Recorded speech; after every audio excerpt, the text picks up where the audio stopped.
Köy yasak bölgeydi bizim köyümüz. Girişte sıkıntıyla gidip geliyorduk. Nedeni dersen şu şekilde, mesela yasak bölgeydi, zor şartlar altında izin alabiliyorduk.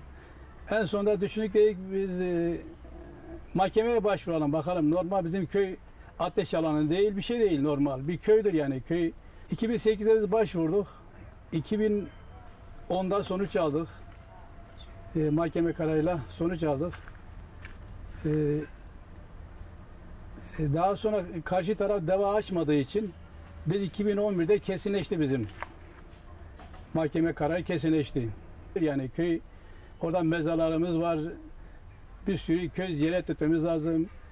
Bunun yanında bir sürü meyve, bir sürü harap oluyor. Özellikle ceviz olayı çok yüksek bizim köyde, biliyorsunuz, ceviz üretimi, ama şu anda tabii ki bu köy boşalma sonucu bir sürü telef oldu yani. Hayvancılık, arıcılık hepsi yok oldu. Yeniden kurmak için en az 300-500 bin lira para gerekir ki bunlar oluşsun tekrar. Devletin bize verdiği 20 yılın kahvaltısı değil bile. Yani bunu aslında devlet de bunun farkındadır. Devlet kendisi sürekli biliyorsunuz inşaat yapıyor, yerler yapıyor, kaçan mal olduğu daha iyi bilir. Üstelik de bizim köye ulaşım bize en az bir toplu konut gerekir. Başka bunun çıkar yolu yok.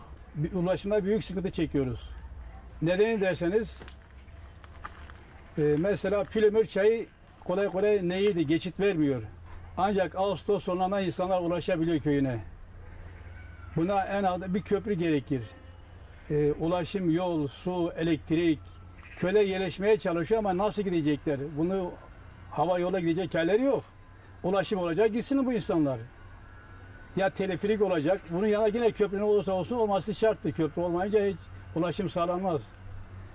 İnsanlar yerleşmeye çalışıyor ama tabii bunun yanında bazı hizmetlerin daha önce gitmesi gerekir ki insana gitsin, yerleşsin. Yol, ulaşım, altyapı, kanalizasyon, bunlar hep eksiklerimizdir.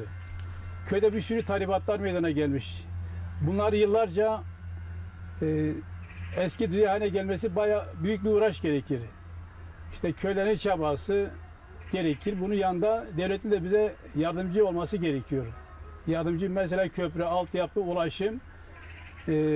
Aynı zamanda şu anda Tunceli'nin merkezinde 40 tane hanemiz var.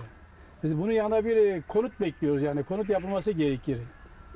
En azından köyle borçlanarak ödemeler TÖKE şeklinde bir yapılaşma olabilir bunun yanında. Yani örnek gösteriyorum.